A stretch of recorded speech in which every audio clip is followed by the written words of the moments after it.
Welcome to the Alain Elkann interviews, an unprecedented window into the minds of some of the most well-known and respected figures of the last 25 years. Guillaume Bonn, you are third-generation French African. You were born in Madagascar. You grew up in Comodo and Djibouti in North Yemen, but then you sort of landed in Kenya, where you spent most of your formative time as a young man, right? Correct. That's exactly what happened. And that's where you formed your basic ideas and opinions of nature and life, I guess. Yes. Where do you live at the moment? I'm sort of still based between Kenya and Lisbon in Portugal, and I sort of commute between the two. So you don't have the Mal d'Afrique?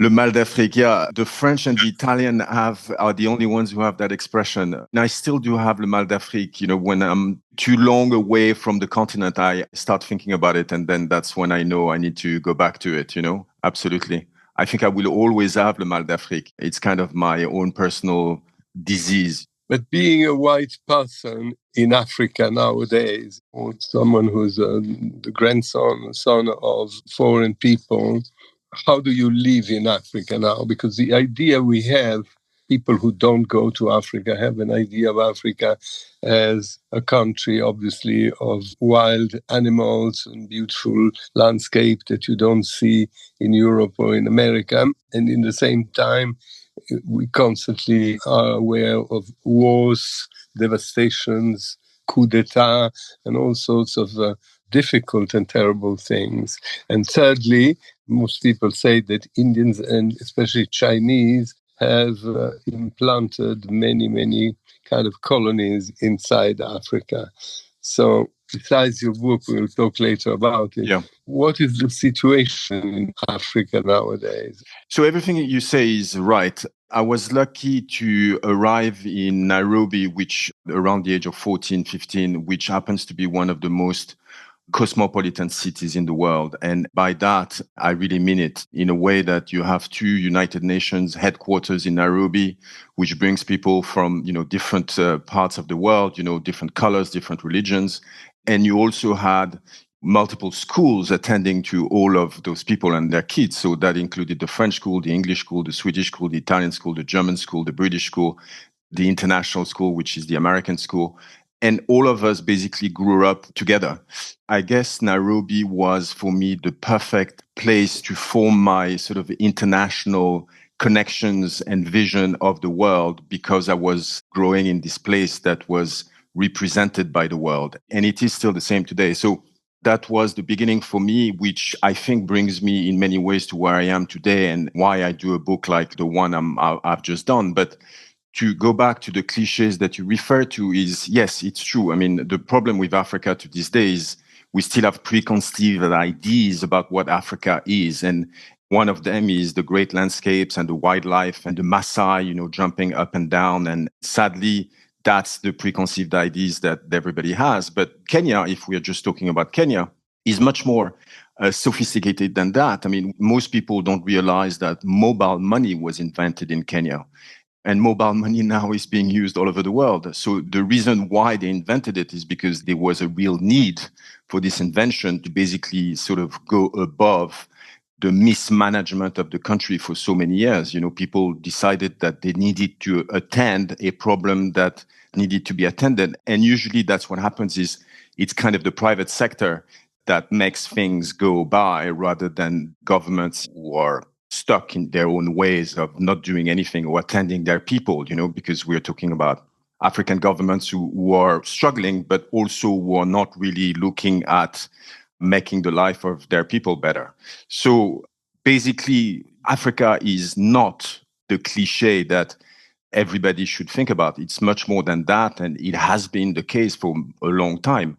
It does happen to have still landscape and animals that have been living there for millions of years. And that's the incredible thing that we still have in Africa is we have this sort of balancing act between a modern world, which is really ingrained in 2024, if we are talking about Kenya, which is not the case of every country in Africa, obviously. But Kenya is definitely ingrained in 2024. I would say that some people Some countries in Europe are definitely not at that level. France or Latin countries in general. For me, the feeling that I have every time I come back to Europe is, wow, what are those guys doing? They are really slow in connecting with what needs to be connected with. If I'm talking about Portugal, Portugal is kind of still stuck in the 90s. And so is France. It's so much easier to set a business in Kenya and arrive, and within 5 minutes you are working. In Europe, it's not the case. So that's kind of the cliches that I'm trying to break also in my book, is to show that it's not only about lions chasing gazelles, and it's much more than that. Then how is the integration? I mean, for many, many years, Africa has been a colonized country, divided in German colonies, Italian colonies, French colonies, English colonies, and so on and so forth. How is it nowadays? For many years in South Africa, there was apartheid and things like this. And now how do the foreign population mixes with the black population of Africa? All these advantages that you're talking about, the advance in technology, the private enterprise who go well, and so on and so forth. You have all these schools and international schools, but they are for the foreigners and the locals, or just for the foreigners? No, they are for everybody who can afford them, for sure. Again, if we're talking about Kenya, education in Kenya is incredible. It's free education for everybody in Kenya. So most Kenyans are highly and super educated and totally cultured and aware of what's going on in their country. They're very politicized, and they really follow, on a day-to-day basis what and how the country is being run. That is not the case of a place like Congo, for instance, or Tanzania. The problem is that, African nations are often stuck in sort of repeating old mistakes due to lingering effects of cultural and economical imperialism, and so the colonial left, and they were immediately replaced by the people that are running the country and are kind of doing the same thing to their people that the colonial deal did, when they were actually in charge. So what happened is African countries are relying a lot on foreign aid, and that is not something that usually helps people at large, but helps the people that are in charge of the country and at the helm of the country. That never changed. So the disparities between the poor and the people who have a lot is even greater than it was 50 years ago. And that is the sad reality of Africa today, is like, you're thinking, what a waste of opportunities. It's like so many people don't have access to what they should have access to have a better life. When we look at the news about Africa, besides the fact of all these migrants who try to leave Africa to come to Western countries, we have the perception that there are constant wars and revolutions going on in several states, that there is no real stability in Africa. And in the other side, what is also strange, you talked about Congo and other parts of Africa. I think that most of French language is spoken in Africa. Many more people speaking French in Africa than there are in France. Yes, absolutely. It's this funny connection that the countries in Africa, but this is changing rapidly today. I mean, as the French are being, the French armies and post what happened after the colonies were gone, that bridge and the connection between the ex-French colonies and France was very, very strong. But now this is changing, and I hope it's changing in a way that will actually make things better for everybody else. It's true that we have come to a point that we need a change because the world is not turning in the way that it should be turning, and it hasn't been for a very long time. I think what you're trying to say and having me talk about is the mixing of the race and the colors in Kenya. Kenya has never been a place where there's been a sort of an apartheid post-problem like in South Africa, where people are totally, they don't have such a problem of you're white and I'm black and you're Indian and we're not mixing. As far as I can tell, it's much more open and much more liberal than a place like South Africa, which is still dealing with the post-apartheid problem. It's like the white stay with the white, the black stay with the black, etc., etc. It takes time for those things to move on. But Kenya doesn't have that problem to me. I've always had people from different colors being my friends. Most of my friends in Kenya that I can have a conversation like you and I are having today are Black Kenyans, So it's never been a thing for me. I think what changed is when the dictator in 2002, Daniel Arap Moi, left, there was a massive door that finally opened and freedom of speech was introduced. And and therefore people could connect more than they could ever before. And that's the trajectory that Kenya is on today, but I think Kenya has had much more time to deal with those issues since the colonials left in the 60s than South Africa today, which feels like apartheid, left not that long ago. I don't know if I'm responding to your question correctly, but I repeat that Africa is, for many, many people around the world, is like a mystery in the sense that people don't know too much about it. They don't know, for instance, that if I'm not wrong, the population of Africa has doubled in the last years, and it's a very young world, Africa nowadays. There are lots of young people, and this is very different from other countries, also big countries like China or Europe, where there are less and less children, and there is this problem of population.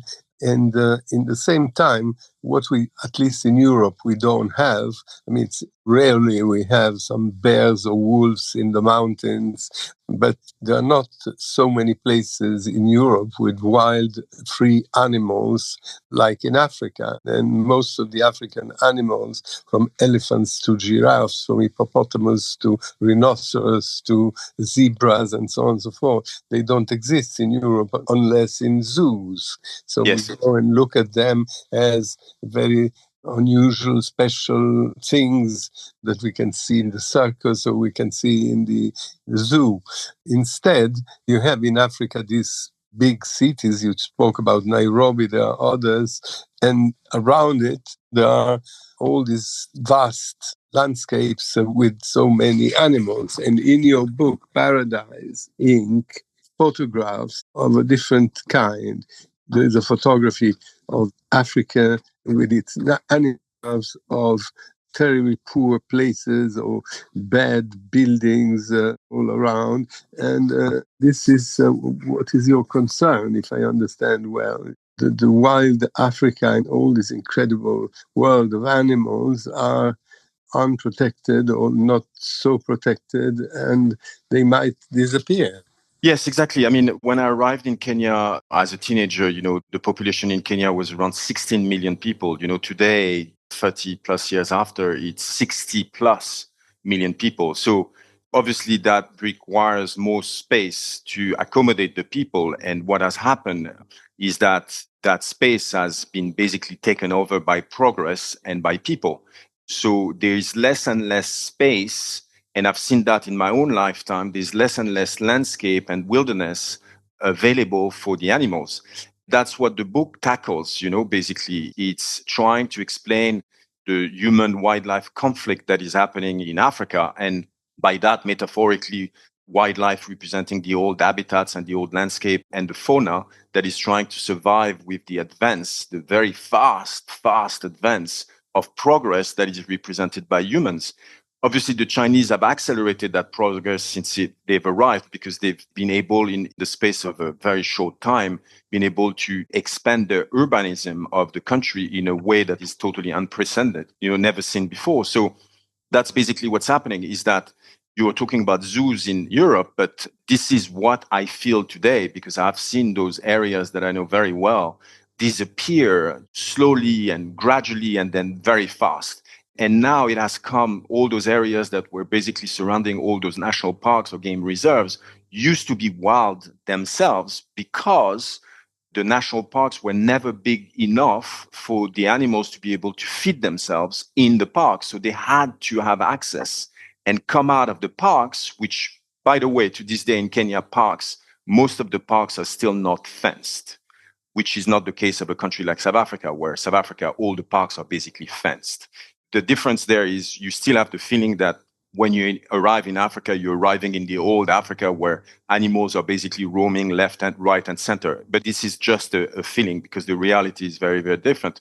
So to go back to my earlier point, what basically has happened is those parks now have kind of become, and that's the feeling that I have with my trained eyes, have kind of become zoos that with an open roof, so to speak, So if you arrive in Kenya for the first time, you're not going to feel it like that. In order to preserve this kind of devastation of nature and animals, you have a chapter called Warriors. were humans risking their lives for conservation. So can you explain me who are these warriors? The warriors, the chapter in the warriors are basically rangers. So in this chapter, I focused on rangers in Kenya that work for private reserves. And I focused on rangers in Congo who are working for national parks and therefore the Congolese government. What I was trying to say in this chapter, and I was trying to basically show the differences between two countries, one country that has been at war with itself since 1997, and Kenya, which has strong civil society and is one of the most stable countries in Africa. I wanted to bring in the foreground, the rangers that are being paid because that's their job, to defend wildlife, to the point of risking their life if they need to, So I thought it was important to bring this chapter and be able to talk more in details about what is happening today in Africa, which the war of trying to save wildlife has become a very militarized one.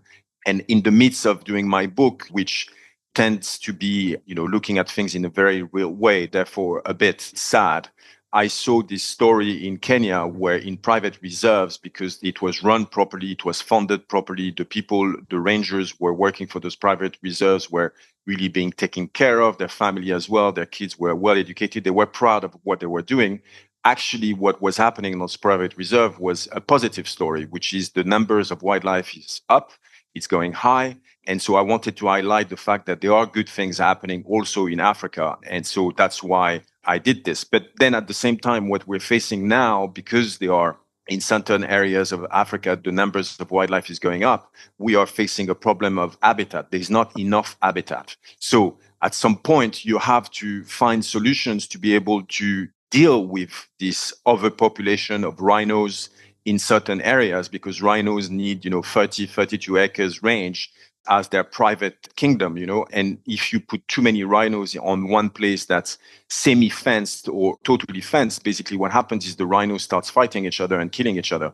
And that's not what we want in wildlife conservation. So I was raising through that chapter all those things that people don't necessarily understand, because when you arrive in Africa, you arrive in this incredible landscape and you're surrounded by these incredible animals that have been there for millions of years. And just looking at them is like unreal and surreal. But the reality to keep those animals alive today is very complex and complicated. And that's kind of the idea of the book, is trying to explain very complicated issues and make them as simple as possible for people to understand that this is what's going on. And we have the feeling today that everything is attended and everything is well attended and everything is okay. The money is flowing and the organization are doing their work. But most of the time, it's not the case.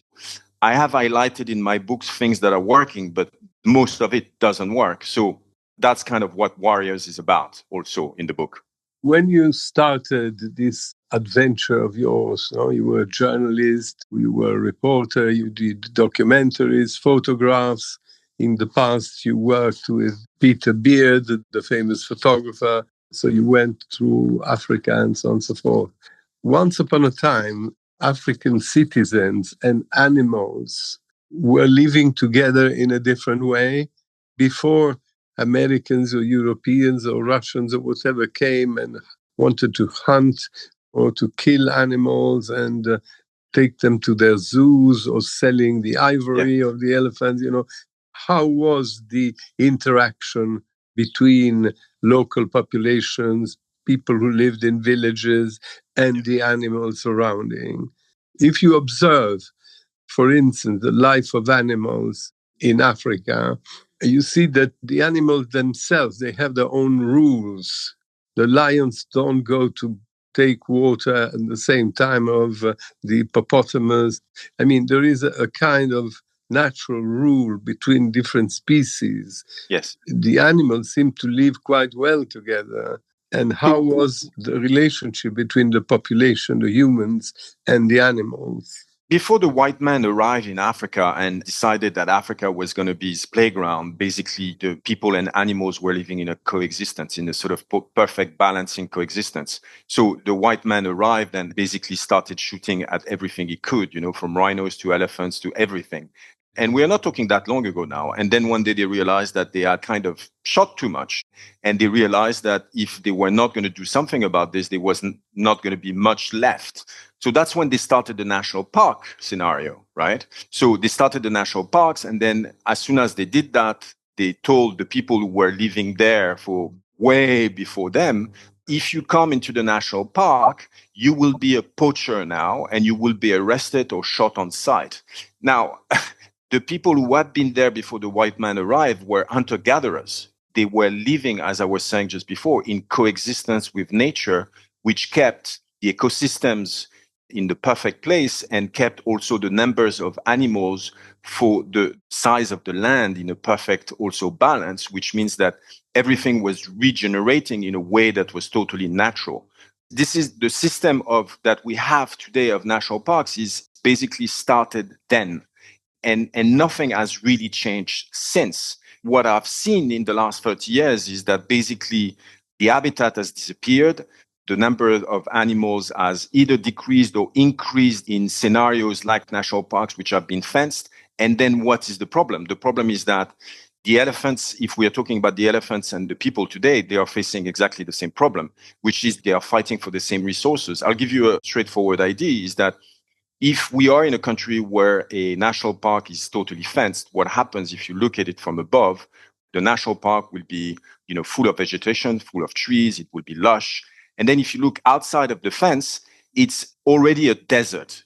Everything has been cut away. And that's where the humans are living because the humans need trees to cook, they need trees to build, they need trees to warm themselves up during winter.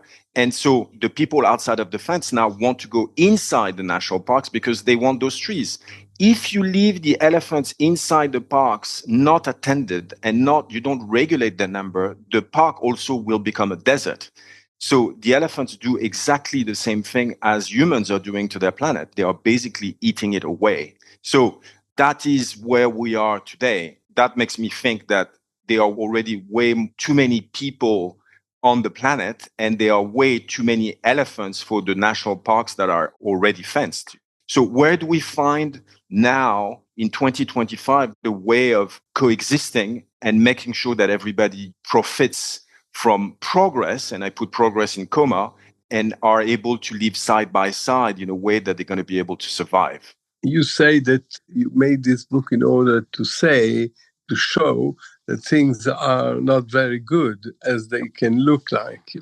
One way you are concerned by the nature is, for instance, the climate warming that is doing some terrible changes and somehow disasters around the world. Is it influencing Africa too? For sure, Africa is being massively impacted by climate change. The reason why I did this book is because this book is kind of a reflection and a quest.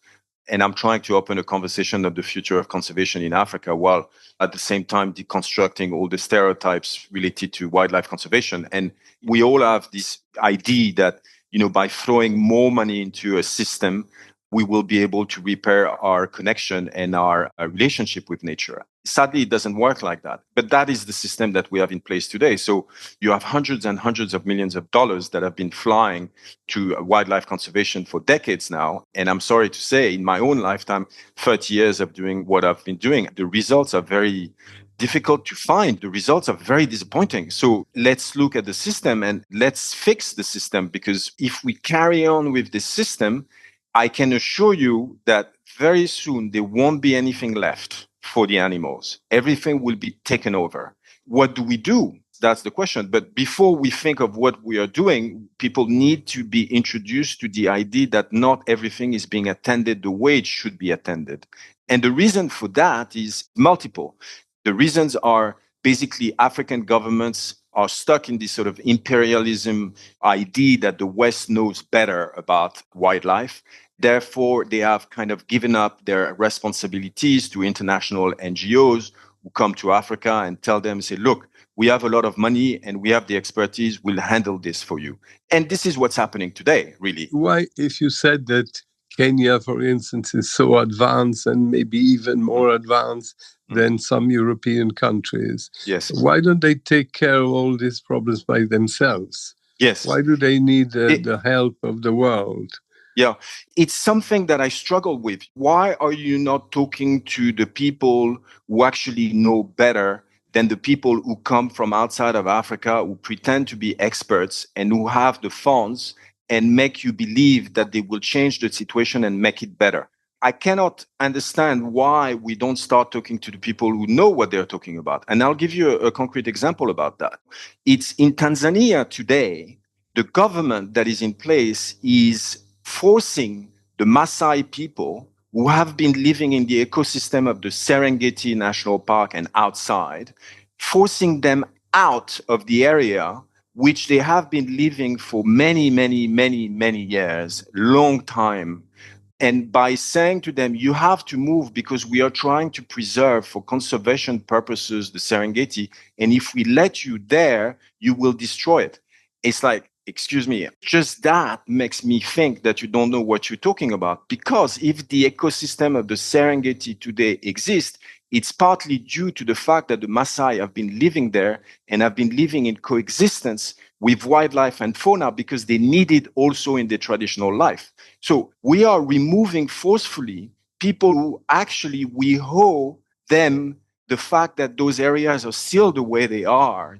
That gives you the idea of the old Africa because it's an incredible place. And we are removing them, taking them away, putting them in prison, killing their lifestyle and everything they've worked for. And for the name of conservation, the Tanzanian government should be talking to those people because they live there and they know what is important to do for those areas to carry on surviving the way they are still today. So that's why I don't understand. It's like the Africans are still thinking that the way the system was introduced at the beginning with national parks is the way to go forward. And the reality is that it's not. So I'm thinking, okay, so not only the West doesn't know what they're talking about, but the African governments also are not very interested to hear from their own people what are the beginning of the solutions.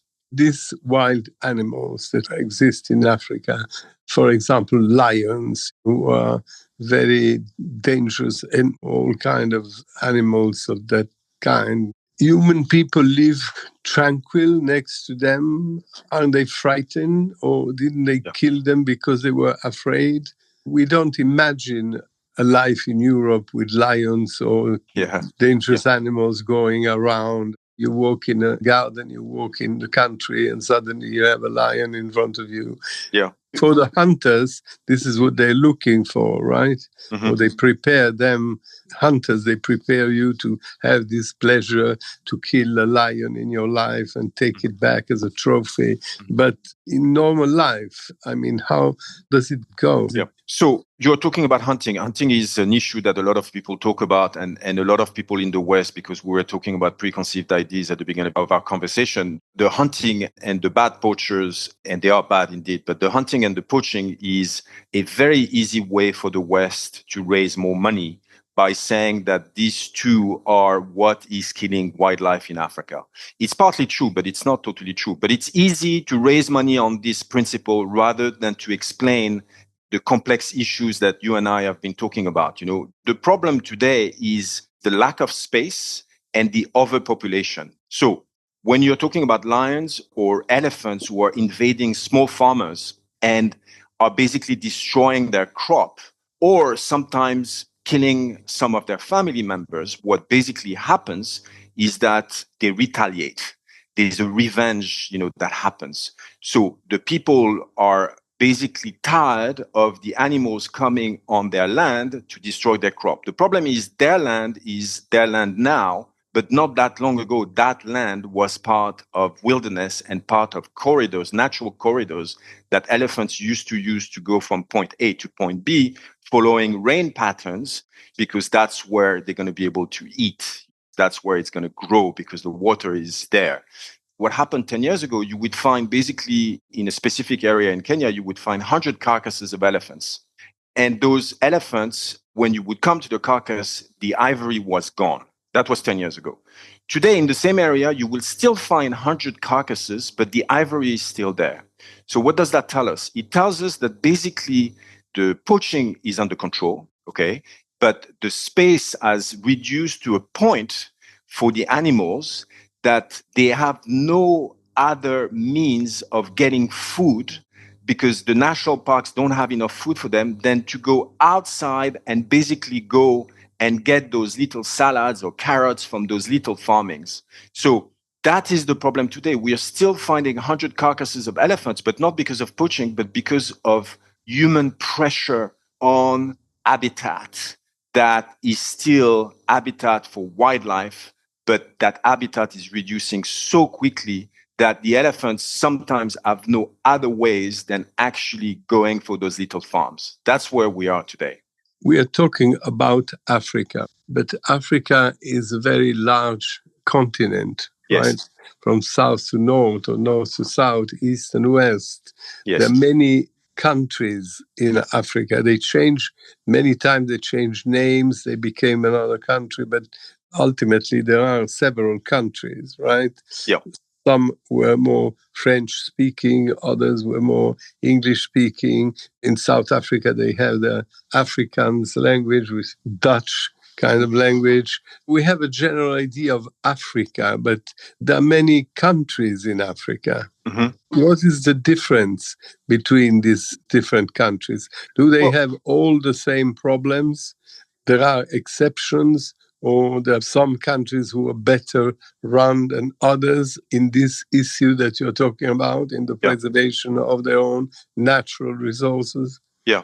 I mean, the difference with, let's say, Kenya and Congo is in Kenya, you have a lot of ears and eyes on the ground with a lot of wildlife organizations. So it's harder to get away with it, kind of thing, because people will go up in arms very quickly. In a place like Congo, the place is so vast that it's very difficult to understand what's going on there. And therefore, a lot of things are happening that we don't know anything about, right? So that are the main differences.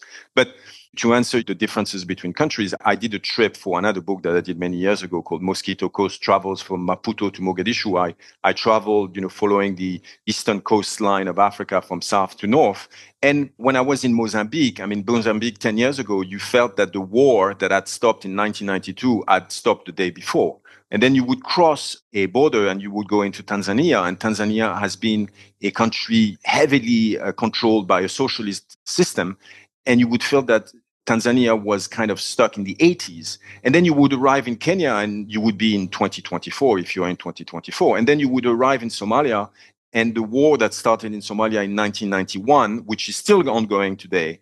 And basically all this coastline, which is the same coastline, you jump from one border to the next and you realize that each country is facing its own evolution, its own historical evolution related to how history impacted their lives, So each country is basically facing different sets of problems, but the consistent problem in all of those countries is that wildlife is disappearing very quickly because there are more and more people taking over. And that is the consistent thing about Africa.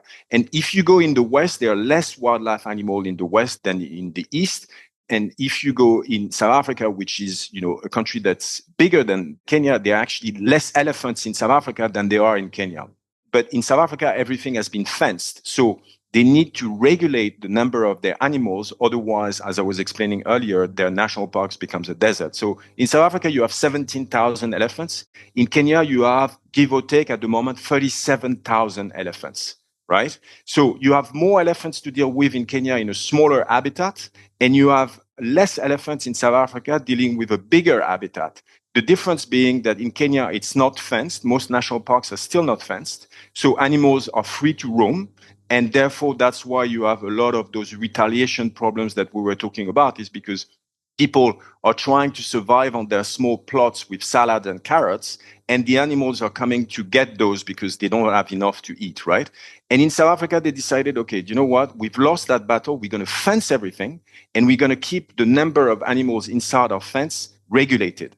So we're going to make sure that they don't go above a certain number, which will be the perfect balance for this controlled environment and ecosystem we've created. In the Western world, in America, in Europe, we are not used anymore to live with animals. There are private pets. People have a dog or they have a cat or something like this. But in countries, for instance, like India, There's still millions of villages where there are pigs going around the village. There are cows who are free.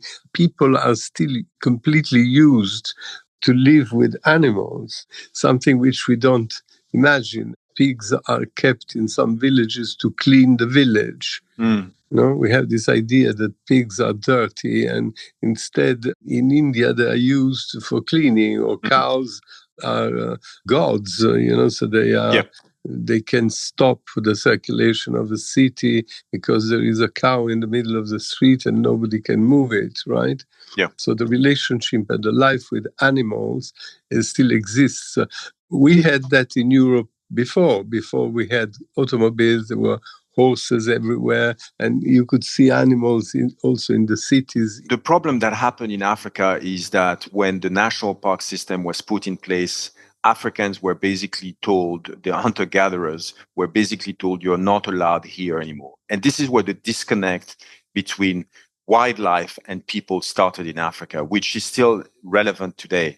The only people who still have a connection in Africa, and let's talk only about Kenya, are people who were able to somewhat adapt their old traditional lifestyle into a sort of a modern one. So a Maasai typically will have a mobile phone, but he will also attend to his cattle that he will bring from point A to point B for them to be able to get the best grass, okay? And they're still living in huts and maniatas, but in those huts and maniatas, they might have, on top of their maniatas, a solar panel that will be able to charge their mobile phones. So they've been able to adapt into the 21st century, but at the same time keep very old traditions that still work for them. Not every people in Africa has been able to do that. So a lot of people in Africa are totally westernized now. For them, animals are kind of nuisance. They don't need it because they don't need to hunt it anymore to eat. And I'm talking about urban Africans now. But the people who are still living in rural areas, who are no longer allowed, like their forebears before them, to be able to lead a life, a natural life that is connected to wilderness and fauna, therefore being able to go and hunt a gazelle, to be able to feed your family, that is no longer possible because the laws forbid you to do that. Plus, we're in the 21st century. We can't do that anymore because there's not enough animal left, right? So that's why the disconnect started in Africa. And a lot of people in Africa who are in conservation, the ones who are doing ethical conservation, which is very hard to find these days, are trying to rebuild that connection between Africans and their country and the natural world of Africa. And they think that by doing this, they will be able to re-empower African in a way to look at wildlife and wilderness and fauna in a different way that will entice them to want to save it. Because at this moment, I don't think a lot of people want to save wildlife in Africa for economical reasons, because wildlife live on pristine land, and those pristine land could become easily, big cities and parking lots and casinos and supermarkets, and it's good for business, right? But it's good for business for who exactly, And I think your point about India, Indians are facing the same thing with tigers. Tigers have less and less habitat, and rhinos as well. And they're facing the same issues, which is less land and way too many people around it. What is in substance the issue of the essence and the effort of this paradise? Ink. Why did you call it ink? Ultimately, what is your book wanting to prove? What is your message? You have done lots of beautiful photographs. You were very interesting, something tragic, others beauty, where you pictured so many different aspects of the old Africa, the new Africa, the devastation, the beauty, and so on and so forth. You have done this with Peter Beard, another great photographer who has done work with you and even risked his life. I think you saved his life once. He was almost killed by an elephant or something like that. What is pushing you to do this? Yeah.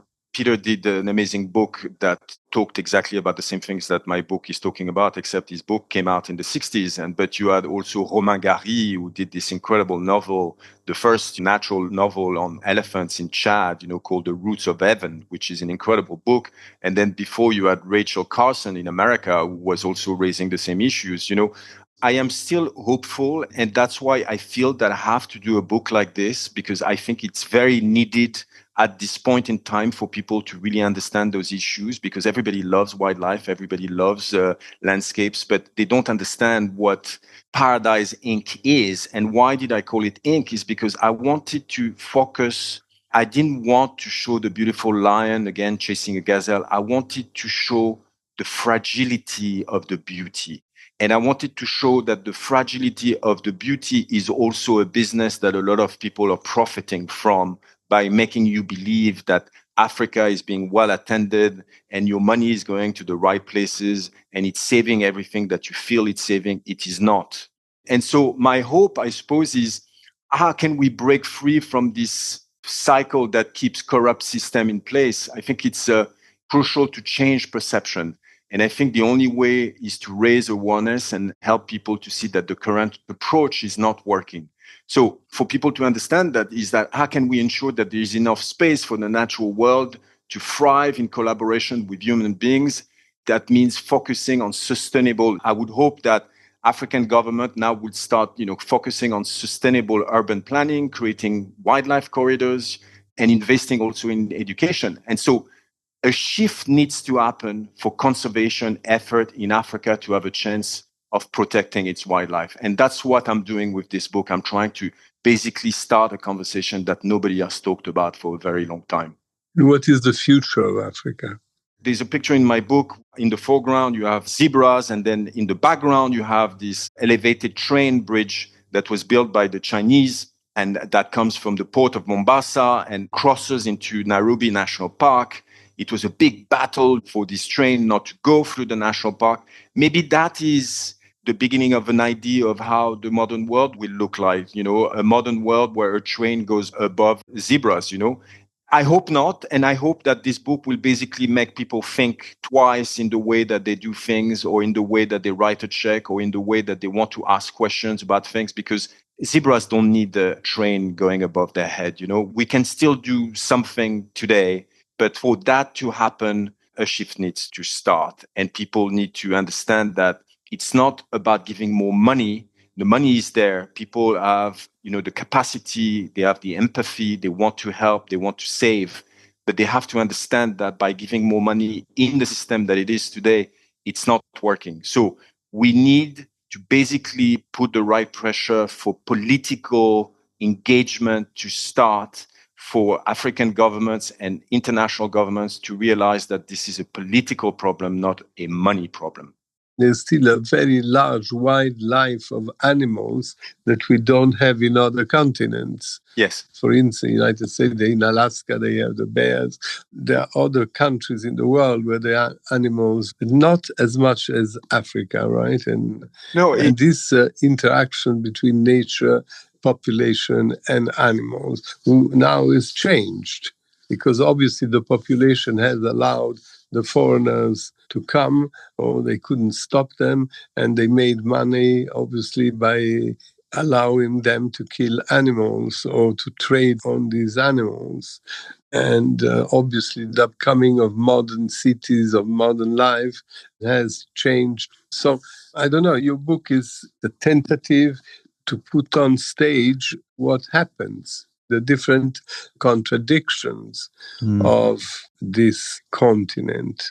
Yes, my big love in life is books, and I've grown up with books, and mentioned the book of Peter Beard, The End of the Game. And I haven't seen a book like The End of the Game, which was first published in 1965.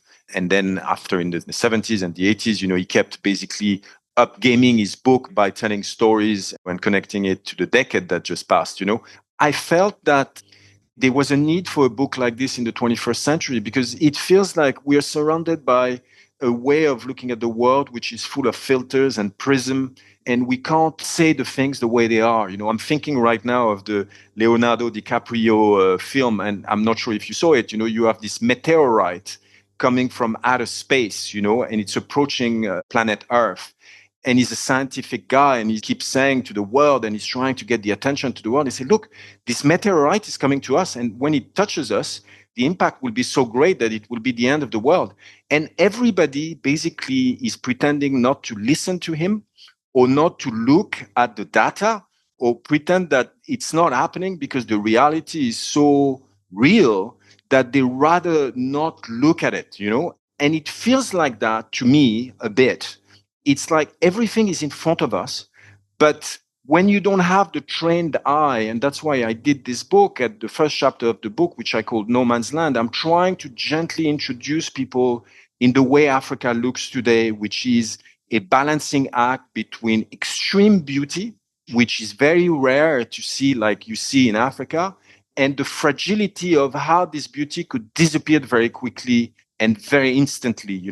So that's why I do slowly in the book. I say, look, it is very beautiful, but it's not only full of beauty, it's full of a lot of different nuances of how beauty can transform itself. And it's an idealistic book in many ways. It's like, I still want to show the place I come from, in its absolute primal power. But I'm afraid that if we do not understand it better and we go against the preconceived ideas and the cliches that a lot of books out there are still making sure that Africa is perceived that way, then we're going into a wall. So there is time still to do things.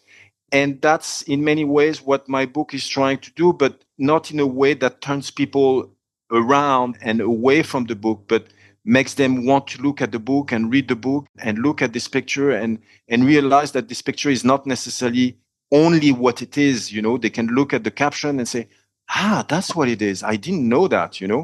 And that's what I'm trying to basically achieve, create a force of understanding for positive changes. Can I just jump in? I mean, can you summarize very succinctly what the key positive changes are that you, in your discussions with your colleagues and others, have identified as being the most desirable changes? Say, okay, this isn't working, this isn't working, this isn't working, there's conflict here, etc. All of that one understands that there are huge, as you say, complex issues here, but very simply, what are the solutions? The thing that I've started seeing as a major shift is that more and more local people who are living on the ground and facing that human-wildlife conflict, and we are talking about the small people who are dealing with the lions coming at night in their farms or the elephants, coming to destroy their farms, these people are being more and more listened. And few organizations have started basically schemes like compensation schemes. But this started a while back, where they basically go to these people who have lost, 10 heads of cattle at night, and they investigate the whole thing. And basically, there's a connection between the modern world of wanting to save wildlife and the old world who's basically suffering from the fact that the modern world is taking away their lifestyle if you're a Maasai, and the lifestyle of the wildlife itself, because there's less and less habitat. So there's a connection that's being built right now whereby the Maasai come and the organization come and they start speaking to each other. And the organization say, there's not many organizations like that, but hopefully more. The organization says, look, please don't go and kill that lion, because they will find that lion. They're still in many ways connected to their hunter-gatherer traditions. Don't go and kill that lion. Don't go and kill that elephant. We will compensate you, for you to be able to buy herds of cattle again, And for now, it's a positive solution that has basically put things on hold in certain parts of Kenya where less animals are being killed, and it's creating a situation where a coexistence is starting to emerge, But again, it's the people on the ground who can understand that. It's not the people in Nairobi who are totally disconnected from their people who vote for them, or the people in Paris, or the people in London, or the people in Washington who can really understand those intricate ways of finding solution on the ground that will work for that very area. We did an interview about bonobos, about the preservation of bonobos in the Congo. The key tension there was between the use of bonobos for meat in the cities, the mining people and the oil people, and the locals being persuaded that their best interest was to conserve and protect the bonobos and that they could have economic benefit from so doing. Yes. I mean, this is one thing we didn't talk about. I mean, we could have 6 hours conversation is like, the game heat poaching, people do poach, not necessarily for ivory or a rhino horn, they poach because they need to feed their families because they Yes. have no other ways of doing it, and that is a huge problem. But how can you stop something like this when you're not bringing good enough economic development because the people who are there are not employed by the lodgers inside the national parks, and they haven't been given the possibilities of participating into tourism in a way that they actually benefit from it. The tourism is an ecosystem that's controlled by few, and the money usually, a lot of organizations call themselves eco this, eco that. The money is not being redistributed where it needs to be redistributed, which is the local community, for them to have an incentive to understand that actually, okay, we could make money from here and therefore have a lifestyle from it. That is mostly not the case. Yeah, but the problem is that that's money going into the pockets of the locals, not the pockets of the people who are, as you say, viewing it from afar and controlling it. So ultimately, it's a political problem, is what you're saying. It's a political problem. And when you will have a political incentive to change something, that it will change very quickly. And I'll give you a perfect example. Sadly, in Rwanda is an incredible country. It's sadly managed by somebody who's ruthless politically, but as far as the environment is concerned and its wildlife management is concerned, it's like, I'll give you a very simple example. When a gorilla is born, it will be celebrated by the country through TV, through radio announcements, through communities will celebrate it.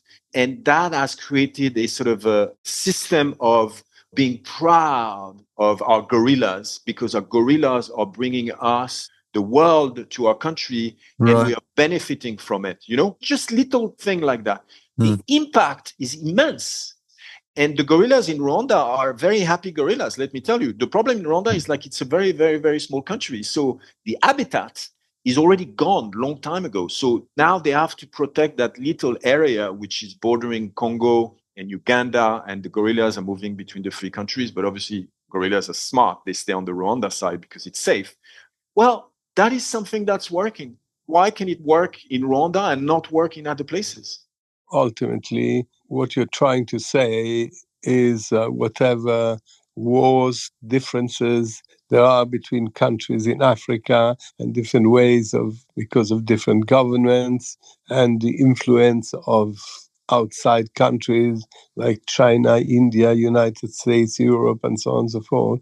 At the end of the day, what you would like is that Africa doesn't become like Europe, doesn't become a country made of streets, cities, a total glorification of the man vis-a-vis nature and animal. What you would like is that Africa preserves its original thing. I mean, that it remains Africa, right? I think everybody is allowed to have development that makes their life better. So I'm not against development, but I'm for development with a conscience, with...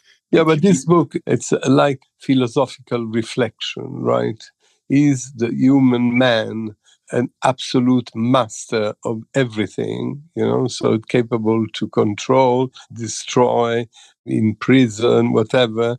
Or we still understand that we live together with plants, animals, rivers, waters, and that some animals exist in one country, others exist in another country. And therefore, is it so impossible to progress and in the same time respect the other species, whatever they are, who share this land, this earth with us? You've said it, Alain. Exactly. And that's what you want to show in your book. As you said, you're not blaming, you're trying to show that if Africa wants to remain Africa in a way, people of Africa have to understand what to do in order to preserve their identity.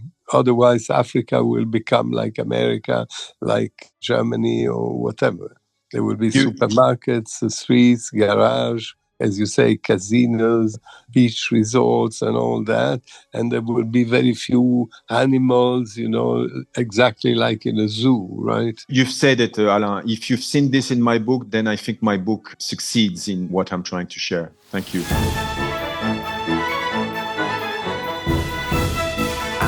Elkann interviews.